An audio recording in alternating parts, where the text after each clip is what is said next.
They didn't have any signs of damage to those buildings or any other natural gas issues. They immediately called the investigators en route and as well as the gas company. There was no active fire when the first crews arrived, and so they were just assessing the building, assessing the damage. They found some load-bearing walls to be bowed out in addition to the windows exploding and some damage to the trusses inside. So at this point, our investigators are actively doing their investigative work. So there's no gauge right now on what caused the explosion?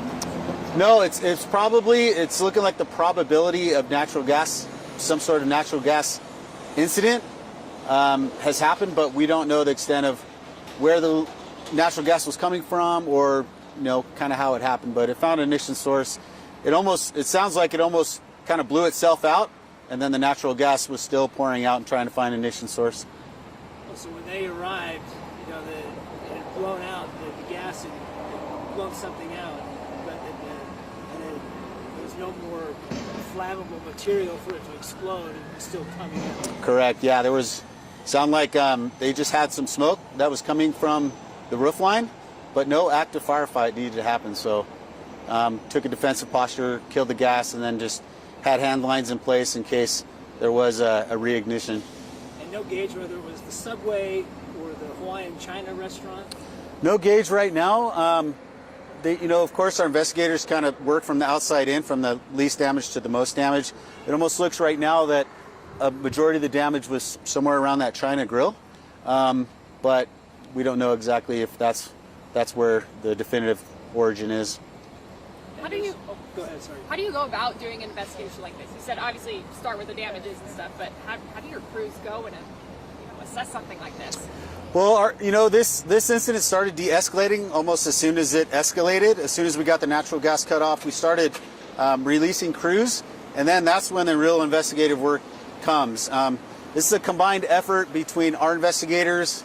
I think we have at least 3 on scene right now, and it's sort of a collaborative effort with getting evidence, either whether pictures, eyewitness testimony, if there was anyone around that was able to explain what had happened. They may check the cameras in the area to kind of see that sort of stuff, and then they just try to process of elimination as far as what could the probability of this versus that, and then at some point they'll have some sort of, it could be cause undetermined after investigation, or after investigation, this is what we found. How long do you think they'll be out here? They'll probably be out here for a majority, I would say, of this morning. Then of course they get all their intel together and they kind of, do their investigative work and come up with some findings. No injuries or anything? No one around the area, does it sound like? No, since it was so early this morning, no one was in the area. No civilian injuries that have been reported right now, and no firefighters have been injured.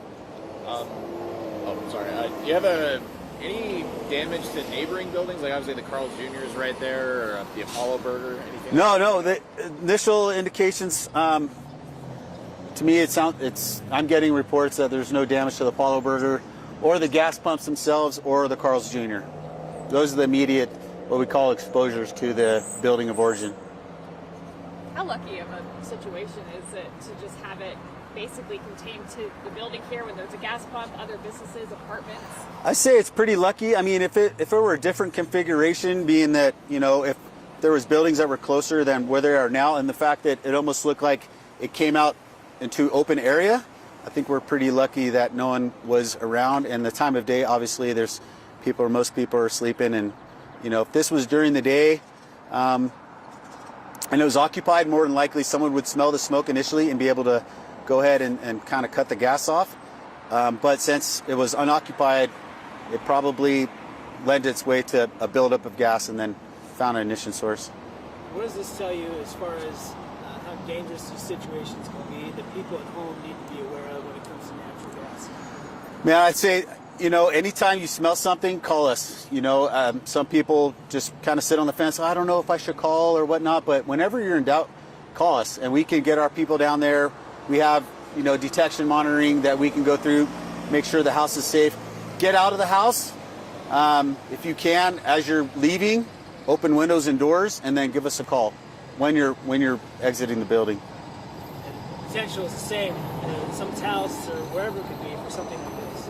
Yeah, for sure. I mean, you know, especially in the winter months when we're starting to get in winter months and people start turning on their appliances and their HVAC equipment, if it hasn't been serviced for a while, there's potential for gas leaks. And thankfully, there's an odorant that comes with natural gas. It's called mercaptan, and that is the initial indication to us that there is a natural gas, because natural gas is colorless, odorless, and without that odorant that's added, you wouldn't be able to detect it. Thank you so Cool. much. Yeah, of course. Hopefully I was all right. Yeah, that was great. Thank you. Yep.